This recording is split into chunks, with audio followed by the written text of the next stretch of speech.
Liberty Tamil நேயர்களுக்கு வணக்கம். இன்றைய நேர்காணலில் நாம் சந்திக்க இருப்பவர் திராவிட வெற்றி கழகத்தின் முதன்மை செயலாளர் தோழர் திரு வல்லம் பஷீர் அவர்கள். வணக்கம் தோழர். வணக்கம். இந்தியாவை உலுக்கிய இந்த மாணவர் போராட்டத்தில் தாவேக அரசின் செயல்பாடுகள் குறித்து பல்வேறு கேள்விகள் வர்றதை நம்ம பார்க்குறோம். குறிப்பாக அந்த சமயத்தில் ஜனநாயகன் பட கொண்டாட்டத்தில் முதல்வர் விஜய் அவர்கள் ஈடுபட்டுக்கிட்டு இருந்தார். அதுவும் ஒரு மிகப்பெரிய கேள்வி எழுப்புனாங்க. இதில் 4 நாட்களாக அலுவலகமே விஜய் வரலை. அதாவது ஜனநாயகன் படம் அவர் எதிர்பார்த்த அளவுக்கு அவருடைய கடைசி படம் ஓடாதனால அவர் அலுவலகம் வரலை, ரொம்ப சோகமாக இருக்கான்னு சொல்லி அதிமுகவுடைய முன்னாள் அமைச்சர் ஆர் வி உதயகுமார் சொல்கிறாரு. இன்னொரு புறத்தில் கூட்டணி கட்சிகள், அதாவது தாவேகாவுக்கு ஆதரவு கொடுத்த கட்சிகள் இருந்துமே பல்வேறு விமர்சனங்கள் வர்றதை பார்க்குறோம். குறிப்பாக கம்யூனிஸ்ட் ஆரம்பத்திலிருந்தே கடுமையான விமர்சனங்களை முன்வைக்கிறாங்க. குறிப்பாக விசிகாவிலிருந்து ஒரு குரல், அதாவது விசிகாவின் முதன்மை செயலாளர் ராகுல் சானவாஸ் அவர்கள் தேர்தல் ஆணையத்தின் மூலமாக நியமிக்கப்பட்ட அந்த தலைமை செயலாளரை இன்னும் மாற்றாமல் இருக்கிறாங்க. சாய்குமாரை ஏன் மாற்றலை? அப்போ இது பாஜகவினுடைய கண்ட்ரோலில் தான் இந்த ஆட்சி இருக்குதுன்னு ஒரு மிகப்பெரிய குற்றச்சாட்டை முன்வைத்திருக்கிறாரு. இது எப்படி விஜய் எதிர்கொள்வார்னு பார்க்குறீங்க? தொடர்ச்சியாக எல்லா பக்கங்களிலிருந்தும் ஒரு அழுத்தம் விஜய்க்கு வர்றதை நம்ம பார்க்குறோம். இது குறித்து முதற்கட்டமாக உங்களுடைய பார்வை என்ன? நீட்டுக்கு எதிரான போராட்டம் நாடு முழுவதும் காட்டுத்தீ போல பற்றி பரவிய போது தமிழ்நாட்டையும் அது விட்டு வைக்கவில்லை. காரணம், நீட் எதிர்ப்பு என்பதே தமிழ்நாட்டிலிருந்து துவங்கிய ஒன்றுதான். நீங்க நீட் அறிமுகப்படுத்தப்பட்ட போது தமிழ்நாடு கொந்தளித்ததை போல வேறு மாநிலங்கள் கொந்தளிக்கவில்லை என்பதை மறந்துவிடக்கூடாது. அப்போ தமிழ்நாட்டிலிருந்து உற்பத்தியான அந்த நீட் எதிர்ப்பு மீண்டும் தமிழ்நாட்டில் டெல்லி ஜந்தர் மந்தர் போராட்டத்தை தொடர்ந்து பற்றி எரிகிற போது ஒரு மாநில அரசு என்ன நிலைப்பாடு எடுக்கிறது என்பது மிக முக்கியமான செய்தி. ஒன்று எதிர் நிலைப்பாட்டை எடுக்க வேண்டும், அல்லது ஆதரவு நிலைப்பாட்டை எடுக்க வேண்டும். ஆட்சிக்கு வருவதற்கு முன்பு கட்சி துவங்கிய காலகட்டத்திலும் சரி, கட்சி துவங்குவதற்கு முன்பு நடிகராக இருந்த காலகட்டத்திலும் சரி, நீட்டுக்கு எதிரானவனாகவே தன்னை காட்டிக்கொண்டார் விஜய். அனிதாவினுடைய மரணத்துக்கு நீலி கண்ணீர் எல்லாம் வடித்தவர் தான் விஜய். ஆனால் இப்போது இந்த நீட் எதிர்ப்பு போராட்டத்தை டெல்லியில் எப்படி காவல்துறை ஒடுக்குகிறதோ அதுபோல சென்னையிலே காவல்துறை ஒடுக்குவதற்கு ஏன் விஜய் காரணமாக இருந்தார் என்பதுதான் இப்போது கூட்டணி கட்சிகளுக்கு இருக்கக்கூடிய கேள்வி. இந்த போராட்டம் என்பது அண்ணா அறிவாலயத்திலேயோ அல்லது திராவிட முன்னேற்ற கழகத்தினுடைய ஆதரவில் இருக்கக்கூடிய கூட்டணி கட்சிகளினுடைய அலுவலகத்திலேயோ நடந்திருந்தால் அதில் ஒரு அடக்குமுறையை ஏவுவது என்பது கூட அரசியல் காழ்ப்புணர்ச்சி காரணமாக என்று நீங்கள் புரிந்து கொள்ளலாம்.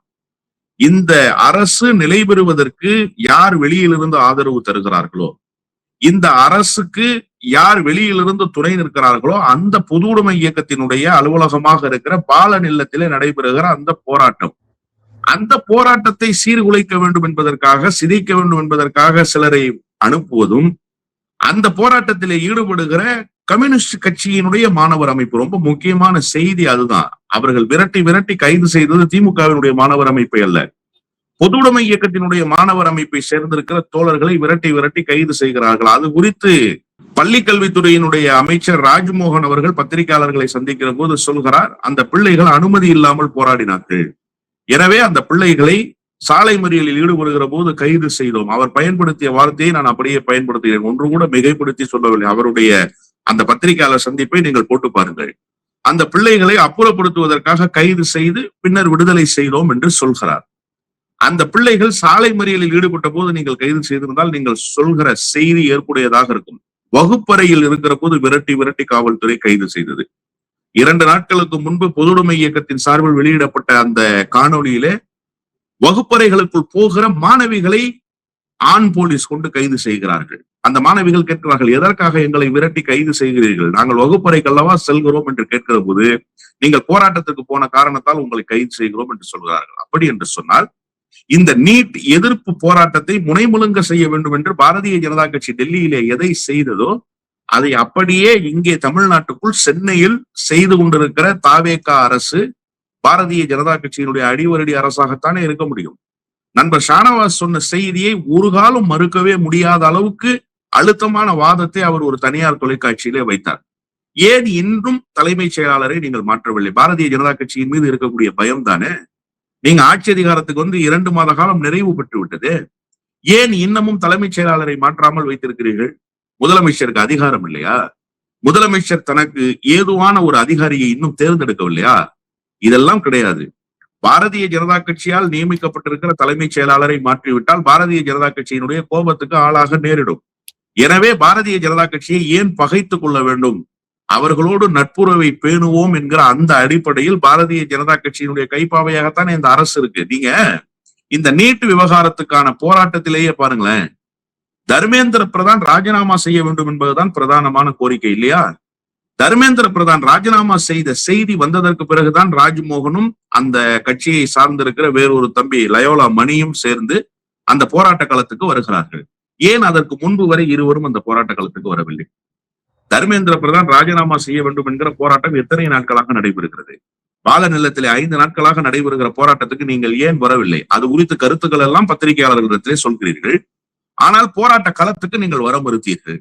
தர்மேந்திர பிரதான் ராஜினாமா செய்து விட்டார் என்று தெரிந்ததற்கு பிறகு நீங்கள் அந்த போராட்ட களத்துக்கு வருகிறீர்கள். காங்கிரஸ் கட்சி ஒரு போராட்டத்தை வடிவமைக்கிறது. அந்த போராட்டத்தில் நீட் எதிர்ப்பு என்று எந்த இடத்திலும் குறிப்பிடவே இல்லை, பேனர்களில் இல்லை. மாணவர்களினுடைய போராட்டத்துக்கு துணை நிற்போம் என்கிற வாசகங்கள் இல்லை.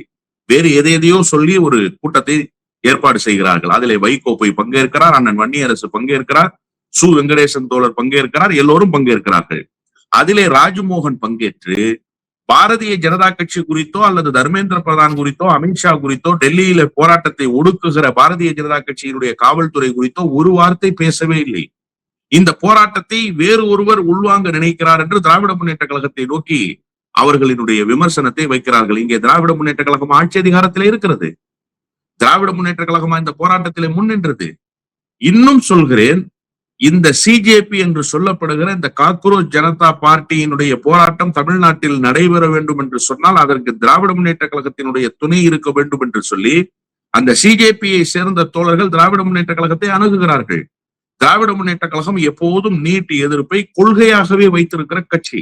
இன்றைக்கு இந்தியா முழுமைக்கும் நீட் எதிர்ப்பு பேசப்படுகிறது என்று சொன்னால் அதற்கு அடித்தளம் அமைத்த கட்சி திராவிட முன்னேற்ற கழகம் என்பதை மறைத்து விட முடியாது. அதே நேரத்தில் அவர்கள் துணை நிற்கிற போது அந்த போராட்டம் அடுத்த கட்டத்துக்கு நகர்கிறது. மாணவர் அணியின் சார்பிலே அவர்கள் பங்கேற்கிறார்கள். திராவிடர் கழகத்தினுடைய மாணவர் அணி பங்கேற்கிறது. திமுக கூட்டணியில அங்கம் வகிக்கக்கூடிய எங்களுடைய கட்சி இந்த போராட்டத்துக்கு ஆதரவு தருகிறது. இப்படி திராவிட முன்னேற்ற கழகத்தோடு இணக்கமாக இருக்கக்கூடிய கூட்டணி கட்சிகள், தோழமை கட்சிகள் எல்லாம் இந்த போராட்டத்திலே தங்களை இணைத்துக் கொள்கிறார்கள். தங்களுடைய பங்களிப்பை இந்த போராட்டத்துக்கு ஆதரவாக திருப்புகிறார்கள். இது எப்படி திராவிட முன்னேற்ற கழகம் இந்த போராட்டத்தை உள்வாங்குவதாக இருக்கும்? நாங்க தான் போராட்டம் நடத்தணும்னு எங்காவது திமுக சொன்னிச்சா? இல்ல எங்க தயவுலதான் இந்த போராட்டம் நடக்குது, நாங்க தான் இந்த போராட்டத்தினுடைய முதல் நெருப்பை பற்ற வைத்தோம்னு எங்கேயாவது கிளைம் பண்ணாங்களா ரைட்ஸ? அப்படியெல்லாம் எந்த இடத்திலும் திமுக செய்யல. திமுகவை பொறுத்தவரை நீட் எதிர்ப்பை யார் பேசினாலும் நாங்கள் ஆதரவாக நிற்கிறோம். திமுகவினுடைய நிலைப்பாடு என்பது தமிழ்நாட்டினுடைய உணர்வுக்கு கட்டுப்பட்ட அந்த நிலைப்பாடு. திமுக என்ன சொல்லுது? மற்ற கட்சிகள் போராடுவதற்கும் டெல்லியிலே நடைபெறுகிற போராட்டத்துக்கும் திமுகவினுடைய குரலுக்குமான வித்தியாசம் எங்கிருந்து வருதுன்னா, மற்றவர்கள் எல்லாம் நீட்டை முறையாக நடத்துங்கள் என்று போராடுகிறார்கள். ராகுல் காந்தியினுடைய கோரிக்கை என்ன? நீட் வேணாங்கிறதா? நீட்டை முறையா நடத்துங்கன்றது. ஆனா திமுகவினுடைய நோக்கம் என்ன? திமுகவினுடைய முழக்கம் என்னன்னா நீட்டே வேணாங்கிறது. நீ நீட்ல முறைகேடுங்கிற, நான் நீட்டே முறைகேடுன்றேன் திமுக. அப்ப இத்தகைய நிலைப்பாட்டை திமுக எடுக்கிற போது விமர்சனத்தை திமுகவை நோக்கி வைக்கிறீர்கள். அப்ப இந்த போராட்டத்தை திசை திருப்புகிற வேலையை அல்லவா தாவேகா செய்கிறது. தாவேகா அரசு தமிழ்நாட்டில இருக்கு. நான் ஒரே ஒரு விஷயத்தை மட்டும் சொல்லி முடிக்கிறேன். தாவேகா அரசு தமிழ்நாட்டில இருக்கு. தாவேகா சார்பில் இந்த 5 நாட்களாக ஏன் பால நிலத்துக்கு யாருமே போகல? அமைச்சர்கள் போக வேண்டாம், உங்க கட்சியினுடைய முன்னணி நிர்வாகிகள் போக வேண்டாம், உங்க கட்சியில மாணவர் அணி இருக்கா இல்லையா? உங்க கட்சிக்கு இளைஞர் அணி இருக்கா இல்லையா? உங்க கட்சியினுடைய நிர்வாகிகள் இருக்கிறார்களா இல்லையா? யாரையாவது ஒருவரை அனுப்பி தாவேகாவுடைய நிலைப்பாட்டை நீங்கள் தெரிவித்தீர்களா? இந்த நீட் போராட்டத்தில் தாவேகாவினுடைய நிலைப்பாடு என்ன சார்? ஆளுகிற அரசை விட்டுருங்க, நான் அந்த பக்கம் போக விரும்பல. தாவேகாவினுடைய நிலைப்பாடு என்ன? தாவேகா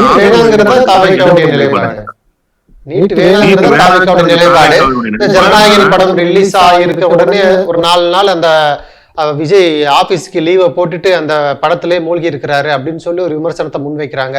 தாவேகாவினரும் அந்த படத்தை தான் கொண்டாடுறாங்க, நீட்டு குறித்து பேசவே மாட்டுறாங்க. இது போன்ற விமர்சனங்கள் முன்வைக்கும் பொழுதுதான் ஏதோ இவங்க இவ்வளவு நாள் எதுவும் பண்ணாம இப்ப திடீர்னு போராட்டம் பண்ணிட்டு எங்கள் மீதான விமர்சனத்தை வைக்கிறாங்கன்னு அவங்க ஒரு பதில் கொடுக்குறாங்க. யாரு திடீர்னு போராட்டம் பண்றது? பொது உடைமை இயக்கம் திடீர்னு போராட்டம் பண்ணுதா? திமுக திடீர் போராட்டமா? சார், நீட் அறிமுகப்படுத்தப்பட்ட அந்த நாளிலிருந்து திமுக தன்னுடைய எதிர்ப்பை பதிவு செய்து கொண்டே இருக்கு. பொது உடைமை இயக்கம் இன்றைக்கு நீட்டுக்கு எதிராக போராடவில்லை. அனிதா என்கிற மாணவி தற்கொலை செய்து கொண்டதற்கு அந்த காலகட்டம் எப்போது துவங்கியதோ அதற்கு முன்னாளிலிருந்து பொது உடைமை இயக்கம் நீட்டுக்கு எதிரான குரலை உயர்த்தி கொண்டிருக்கிறார்கள். நீங்க யார் மீது கல் வீசுறீங்க? யாரை விமர்சிக்கிறீங்க? உங்களுடைய ஆட்சிக்கு துணை நின்ற பொது உடைமை இயக்கத்தையா அல்லது எதிர்கட்சிகளையா? உங்க நிலைப்பாடு என்ன? ஏன் உங்க ஆபீஸ திறந்துட வேண்டியதானே? பனையூர்ல இருக்கிற உங்க அலுவலகம் இருக்குல்ல, அந்த அலுவலகத்தை திறந்து மாணவர்களை உள்ளிருப்பு போராட்டத்துக்கு அனுமதிச்சிட வேண்டியதானே? மாணவர்கள் போராட்டத்துக்கு களத்தை நீங்க தயார் பண்ணி கொடுத்துட வேண்டியதானே? ஏன் நீங்க அதை செய்யல? நீங்க உங்களுடைய குரலை வலிமையாக பதிவு செய்யாமல் இந்த போராட்டம் நாடு முழுவதும் நடைபெற்றுக் கொண்டிருக்கிற போது நீங்க நடுநிலைமை வகிச்சுட்டு இந்த போராட்டத்தை கூறுகிட்டுகிற வேலையை, இந்த போராட்டத்துக்கு துணை நிற்கிற வேலையை, அதனுடைய நியாயத்தை புரிந்து கொண்டு தமிழ்நாட்டில் பிரதிபலிக்கிற வேலையை செய்த கட்சிகள் மீது கல்லெறிவது எப்படி சரியாக இருக்கும்னு நான் சொல்றேன். நீங்க சொன்னீங்க இல்லையா, ஜனநாயகன் படம் ரிலீஸ்ல போய் மூழ்கி இருக்கிறாங்க அப்படின்னு சொல்லி. நீட்டினுடைய போராட்ட களம் என்பது கனலாய் தகித்து கொண்டிருக்கிற நேரத்துல சினிமா தியேட்டர்ல உட்கார்ந்து கண்ணீர் விட்டு கொண்டிருந்தார். கண்ணீர் விட்டு கொண்டிருந்தவர்கள் தான் தாவேகாவினர் என்பதை தமிழ்நாடு முழுமைக்கும் இருக்கிற ஊடகங்களில் தொடர்ச்சியாக மக்கள் பார்த்துக்கிட்டே இருந்தாங்க. இதெல்லாம் எவ்வளவு பெரிய அசிங்கம். நீங்க நீட்டுக்கு எதிரான போராட்ட களத்துக்கு வரல, அந்த போராட்ட களம் என்பது தனலாய் தகிக்குது. அந்த நேரத்துல நீங்க உட்கார்ந்து விஜயினுடைய கடைசி படம்னு கண்ணீர் விடுறீங்க. விஜய் அரசு அதிகாரிகள் அழைச்சிட்டு போய் அந்த படத்தை போய் பாக்குறாரு. பார்த்துட்டு அந்த படம் சரியா ஓடலன்ற செய்தி வந்ததற்கு பிறகு 4 நாட்களாக செயலிழந்து போயிருக்காரு. ஏன் சார், இந்த படம் தான் தமிழ்நாட்டு அரசினுடைய இயங்கு விசையா? தமிழ்நாடு அரசு இந்த படத்தை பார்த்ததற்கு பிறகுதான் இயங்குறது இயங்காம இருக்கிறதுங்கிற முடிவுக்கு வருமா? என்ன சார் நியாயம் இது? அப்ப நீங்க உங்களுடைய பணியை சரியாக செய்திடாம இந்த பணியை சரியாக செய்யக்கூடியவர்கள் மீது கல்லெறிவது எப்படி சரியாக இருக்கும்னு நான் கேட்கிறேன். திமுக வலிமையா எதிர்ப்பை பதிவு பண்ணது இல்ல சார், அதை விட கடுமையான எதிர்ப்பை நீங்க பதிவு பண்ணிட்டு நீட் விவகாரத்துல திமுகவினுடைய ஸ்டாண்டை விட எங்க ஸ்டாண்டு சால சிறந்தது, நாங்க தான் நீட்டை கடுமையாக எதிர்க்கிறோம்ன்றத தமிழ்நாட்டு களத்துல நீங்க பதிவு பண்ணிட்டு இதை பேசுனீங்கன்னா நியாயம். நீங்களும் பேச மாட்டீங்க. குரல் கொடுக்கக்கூடிய திமுகவின் மீது கல்லறிவீங்கன்னா தமிழ்நாட்டு மக்கள் இதை பார்த்து கொண்டே இருக்கிறாங்க. தாவேகா அரசு இந்த நீட் விவகாரத்தில் அம்பலப்பட்டு போய் நிற்கிறது என்பதுதான் யதார்த்தமான உண்மை.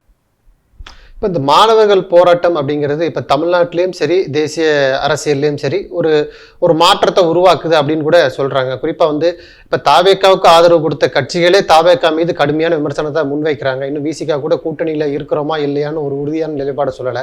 இந்த சூழலில் ராகுல் காந்தி அவர்களுடைய கைதை முன்னாள் முதல்வர் திமுக தலைவர் ஸ்டாலின் அவர்களும் கண்டிக்கலை. சிஜேபி பார்ட்டிக்கு வாழ்த்து தெரிவிக்கிறாரு. வலிமையான இளைஞர்களை ஒரு எதிர்காலத்தை உருவாக்கணும்னு சொல்லி வாழ்த்துலாம் தெரிவிக்கிறாரு. அது எப்படி பார்க்குறீங்க? தேசிய அரசியல்லையும் சரி, தமிழக அரசியல்லையும் சரி, இந்த போராட்டம் ஒரு புதிய மாற்றத்தை, ஒரு புதிய அணியை உருவாக்கக்கூடிய ஒரு வாய்ப்பை உருவாக்குதா அப்படிங்கிற ஒரு கேள்வி இருக்கு. அது எப்படி பார்க்குறீங்க? ஸ்டாலின் ஏன் ராகுல் காந்திக்கு அனுதாபம் தெரிவிக்கணும்? ராகுல் காந்தி அனுதாபத்தை பெறுகிற இடத்தில் இருக்கிறாரா ஸ்டாலினிடமிருந்து? அதற்குடைய தகுதி ராகுல் காந்திக்கு இருக்கான்னு நான் கேட்கிறேன். அதுதான் வர்றேன் நானு. நீங்க தமிழ்நாட்டுல இந்தியா கூட்டணி இன்டாக்டா இருந்த மாதிரி வேறு மாநிலங்கள்ல இருந்துச்சா? மேற்கு வங்கத்துல உங்களுக்கு சுமூகமான உறவு இருந்ததா இந்தியா கூட்டணியில? டெல்லியில் உங்களுக்கு சுமூகமான உறவு இருந்ததா இந்தியா கூட்டணியில? ஜார்க்கண்ட்ல உங்களுக்கு சுமூகமான உறவு இருந்தா இந்தியா கூட்டணியில? ஆனா தமிழ்நாட்டில் இந்த கூட்டணி என்பது ஒரு கொள்கை கூட்டணி என்கிற இடத்தை பெற்றிருந்தது. ஒரு லட்சியவாதிகளினுடைய கூட்டணி என்கிற அந்த இடத்தை, தகுதியை உங்களுக்கு திமுக தந்ததா இல்லையா? 100 விழுக்காடு வெற்றியை உங்களுக்கு திமுக தந்ததா இல்லையா? ஒரே ஒரு தேர்தலில் முதல் தோல்வியை அவர் தலைவராக பொறுப்பேற்றதற்கு பிறகு சந்திக்கிறார் சார். வாக்கு எண்ணிக்கையினுடைய நாள் முடிந்து அடுத்த 24 மணி நேரம் சேருவதற்குள்ளாக நீங்கள் அணி மாறுகிறீர்கள். விஜய்க்கு தொலைபேசியில தொடர்பு கொண்டு வாழ்த்து தெரிவித்த ராகுல் காந்தி இங்கே எதிர்கட்சி என்கிற நிலைக்கு வந்திருக்கிற திராவிட முன்னேற்ற கழகத்துக்கு ஒரு வார்த்தையாவது தொலைபேசியில தொடர்பு கொண்டு இந்த தோல்விக்கு எங்களுடைய பங்களிப்பும் இருக்கிறது என்ற ஒரு ஆறுதலை சொன்னாரா? நீங்கள் தோல்வியை தழுவி இருக்கிறீர்கள். இந்தியா முழுமைக்கும் இருக்கிற அரசியல் தலைவர்கள் கூர்ந்து கவனிக்கிறாங்க தமிழ்நாட்டு தேர்தலினுடைய முடிவை. தமிழ்நாட்டு மக்கள் கண்ணீர் வடிக்கிறார்கள். கொளத்தூர் பகுதி மக்கள் கண்ணீர் வடிக்கிறார்கள். ஒரு குறைந்தபட்ச பொது நாகரீகம் கருதியாவது கூட்டணி கட்சியில் அங்கம் வகித்த தலைவராயிட்டு, உங்களை பிரதமர் வேட்பாளர் என்று முதலில் முன்மொழிந்த தலைவராயிட்டு, அந்த நன்றி உங்களுக்கு கொஞ்சமாவது இருந்ததா? நீங்கள் தமிழ்நாடு வருகிற போதெல்லாம் தமிழ்நாடு உங்களை தலையில் தூக்கி வைத்து கொண்டாடியது. விஜயினுடைய பதவி ஏற்பு விழாவுக்கு வந்தீங்களா, உங்களை நாய் நரி சிந்திச்சா? நீங்க வந்த செய்தி தமிழ்நாட்டுக்கு தெரியுமா? ஆனால் திமுக கூட்டணியில் நீங்கள் இருந்த போதெல்லாம், நீங்கள் தமிழ்நாட்டுக்கு வருகிற போதெல்லாம் திருவிழா கோலம் பூண செய்தது திமுக. உங்களுடைய வருகை, உங்களுடைய பேச்சு, உங்கள் வருகைக்கான நிகழ்வு குறித்த செய்தி 1 வார காலம் ராகுல் காந்தி பேசுபொருளாகவே இருப்பார் தமிழ்நாட்டுக்குள்ள. அதற்கு காரணமாக இருந்தது திமுக இல்லையா? அந்த திமுகவினுடைய தலைவர் தோல்வியை தழுவி இருக்கிறாரு. பொது நாகரிகம் கருதி நீங்க பேசுனீங்களா சார்? நீங்க பேச மாட்டீங்க. ஈரம் காய்வதற்கு முன்பாக துரோகத்தை செய்வீங்க. ஆனா நீங்க கைது செய்யப்பட்டா திமுக உங்களுக்கு அனுதாபம் தெரிவிக்கணுமா? உங்களுக்கு ஆதரவாக அறிக்கை கொடுக்கணுமா? திமுக நீட் விவகாரத்தில் உங்களை விட மூர்க்கமாக நீட்டை எதிர்க்கக்கூடிய கட்டமைப்பு இல்லையா? உச்ச நீதிமன்றத்துல போய் வழக்கு நடத்தினது யாரு? அனிதாவோடு துணை நின்றது யாரு? உச்ச நீதிமன்றத்தில் நீட்டுக்காக வாதாடியது யாரு? ப. சிதம்பரத்தினுடைய மனைவி. நீங்க கேட்டீங்களா ஏன் நீட்டுக்கு ஆதரவாக வாதாடுறீங்கன்னு? நீங்க நீட் வரைவை ஐக்கிய முற்போக்கு கூட்டணி அரசு கொண்டு வந்த போது அதை கடுமையாக எதிர்த்த கட்சி திமுக. ஏன் ஐக்கிய முற்போக்கு கூட்டணி அரசு நீட்டுக்கான வரைவை கொண்டு வந்தது? நீங்க எதை செய்தீர்களோ அதைத்தான் பின்பற்றுகிறது பாரதிய ஜனதா கட்சி. அப்ப நீங்க தான் குற்றவாளி. நீங்க இன்னைக்கு போராட்ட களம் குதூகலமாக இருக்கிறது. அந்த போராட்ட களத்தில் நாம போய் நிக்காம போனா நாம லைம் லைட்ல இல்லாம போயிருவோம். காங்கிரஸ் கட்சி ஏற்கனவே தனித்து விடப்பட்டிருக்கு.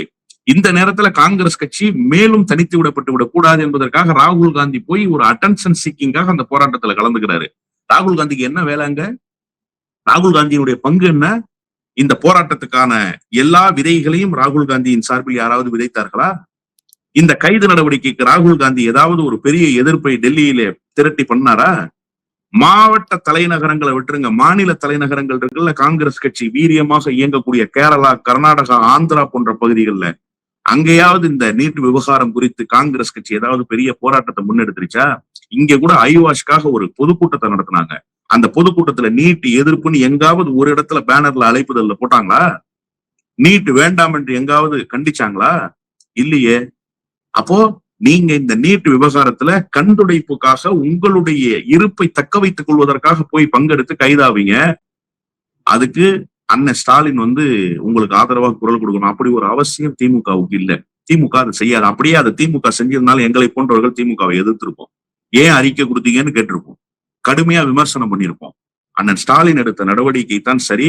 அவருடைய ஆதரவை பெறுகிற தகுதியை ராகுல் காந்தி எப்போதோ இழந்துட்டாரு. நீங்க தான் திமுக வேணான்னு போயிட்டீங்களா? அப்புறம் ஏன் திமுக அறிக்கை கொடுக்கல, ஆதரவு கொடுக்கலன்னு அழுவுறீங்க? ஏன் சார் கதறீங்க? திமுக வேணான்ட்டு தானே போனீங்க. உங்க கூட்டணியில இருக்கிற தாவேக்கா உங்க கைதை கண்டிச்சுச்சா? நீங்க அந்த கூட்டணியில தானே அங்கம் வகிக்கிறீங்க. அவங்க கண்டிச்சுட்டாங்களா உங்களை? உங்களுடைய கைது நடவடிக்கை அவங்க எதிர்த்து பேசிட்டாங்களா? பாஜகவுக்கு எதிராக போர் முழக்கம் விட்டுட்டாங்களா? நவதுவாரங்களை மூடிக்கொண்டு தாவேக்காவே அமைதியா இருக்கு.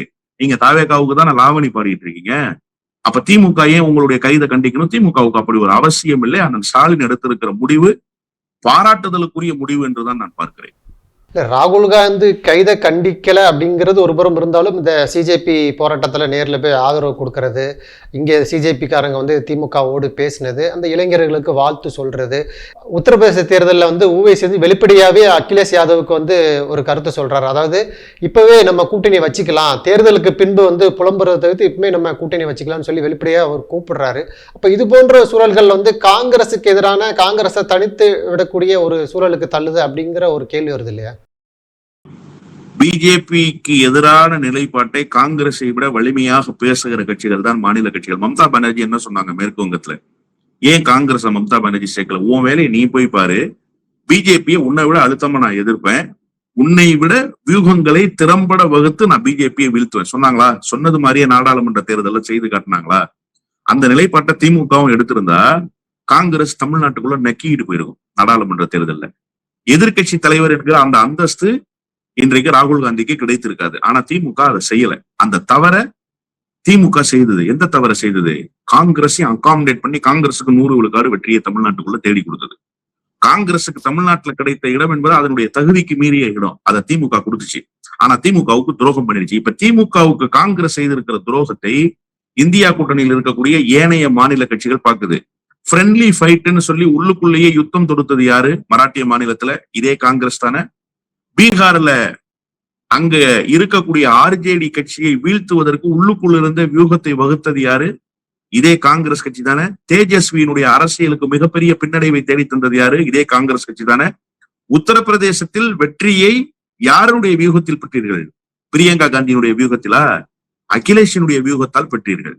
இப்ப அந்த அகிலேஷுக்கு ஒய்சி போன்றவர்கள் ஒரு ஸ்டேட்மெண்ட்டை கொடுக்குறாங்கன்னா மாநில கட்சிகள் வலிமை பெற வேண்டும். மாநில கட்சிகளினுடைய தோளில் சவாரி செய்கிற வேலையை காங்கிரஸ் செய்து பிஜேபியோட சேர்ந்தாதான் தப்பு, சிஜேபியோட சேர்ந்தா தப்பு இல்ல. சிஜேபி இன்றைக்கு ஒரு புதிய இளைஞர்களினுடைய கூட்டமாக அது அடுத்த கட்டத்தை நோக்கி நகருது. அப்போ ஒரு தேசிய அரசியலில் வேறு ஒரு முகம் தேவைப்படுகிற போது அந்த முகத்தை பயன்படுத்தி கொண்டு 3வது அணி அமைஞ்சா என்ன தப்புன்னு கேட்கிறேன். நீங்க பண்ணதை விடவா மோசமான வேலை அது? தேர்தலுக்கு முன்பு வியூகத்தை வகுத்து 2029 தேர்தலுக்கு இப்போதே களத்தை தயார்படுத்துகிற வேலையை மாநில கட்சிகள் துவங்கும். ஏன்னா காங்கிரஸ் கட்சி அவ்வளவு டார்ச்சர் பண்ணிருக்கு மாநில கட்சிகளை. மம்தா பானர்ஜி ஏன் காலில் கிடக்கிற காலனியை எடுத்து அடிக்காத குறையா விரட்டி விட்டாங்க காங்கிரஸ. என்னாலதான் வெற்றி பெறுறீங்க, எங்களுக்கு இத்தனை சீட்டு கொடுக்கணும், நீங்க என்ன கிழிச்சு நட்டுட்டீங்கன்றத இப்ப மம்தா பானர்ஜி மேற்கு வங்கத்துல காட்டிட்டாங்கல்ல. அதே மாதிரி அகிலேஷும் காட்டுவார். 2029 தேர்தலில் தமிழ்நாட்டுல திமுகவும் காட்டும். எங்க நீங்க நில்லுங்க பார்ப்போம். மாநில கட்சிகளினுடைய துணை இல்லாமல் இங்க கூட தாவேகாவினுடைய ஆதரவு தான் உங்களுக்கு தேவைப்படுதே தவிர நீங்க ஒரு வியூகத்தை வகுக்க முடியுதா? இந்தியா கூட்டணி இதுவரைக்கும் இல்லைன்னு ஆளூர் ஷானவாஸ் சொன்னார் இல்லையா, விசிகாவுடைய முதன்மை செயலாளர். அந்த கேள்விக்கு காங்கிரசினுடைய பதில் என்ன? விசிகா கூட்டணி இந்தியா கூட்டணி தமிழ்நாட்டுல இருக்கா? காங்கிரஸ் அதற்கு என்ன பதில் வச்சிருக்கு? இங்க கூட்டணியே இல்லைன்னு சொல்றாரு அண்ணன் திருமா. நாங்க அரசுல பங்கேற்று இருக்கோம், இந்தியா கூட்டணி இங்க இன்னும் முழுமை பெறலன்றாரு. அப்ப இந்தியா கூட்டணியில் இங்க எந்தெந்த கட்சிகள் இருக்கு? இந்தியா கூட்டணிக்கு இங்க யார் தலைமை தாங்கிறா? தாவேகாவா காங்கிரஸா? டிக்ளேர் பண்ணுங்க, தாவேகாவை டிக்ளேர் பண்ண சொல்லுங்க. இந்தியா கூட்டணியில் நாங்க அங்கம் வைக்கிறோம்னு. தமிழ்நாட்டில் தாவேகா தலைமையிலான அணி அதிகாரத்துல இருக்கு. அந்த அணியோடு மதிமுக போன்ற கட்சிகள் ஒட்டி கொண்டிருக்கு. அதற்கு வெளியிலிருந்து பொது உடைமை இயக்கங்கள் ஆதரவு தெரிவிக்குது. உங்களால இந்தியா கூட்டணிக்கே ஒரு முகத்தை தமிழ்நாட்டுக்குள்ள தர முடியல. இதுதான் காங்கிரசினுடைய லட்சணம். எனவே 3வது அணி அமைய போவதை எவராலும் தடுக்க முடியாது. அது இன்றியமையாத கூட்டணியாக உருவெடுக்க போகிற காலம் மிக விரைவில் வந்து விட்டதாகத்தான் நான் கருதுறேன். ஆனா ஒண்ணு மட்டும் நீங்க மறந்துடாதீங்க, திமுக இன்னும் முறையாக வியூகத்தை வகுக்கல. அண்ணன் ஸ்டாலின் வியூகம் வகுத்து தேசிய அரசியலில் 3வது அணிக்கான பாதை சமைக்கிற போது காங்கிரஸ் கட்சி துடை தெரியப்படும் என்பதை நீங்கள் மறந்துடக்கூடாது. நன்றி தோழர். நிறைய நல்ல தகவல்களை நேயர்களுக்கு சொல்லியிருக்கீங்க. உங்களுடைய நேரத்துக்கு மிக்க நன்றி தோழர். நன்றி.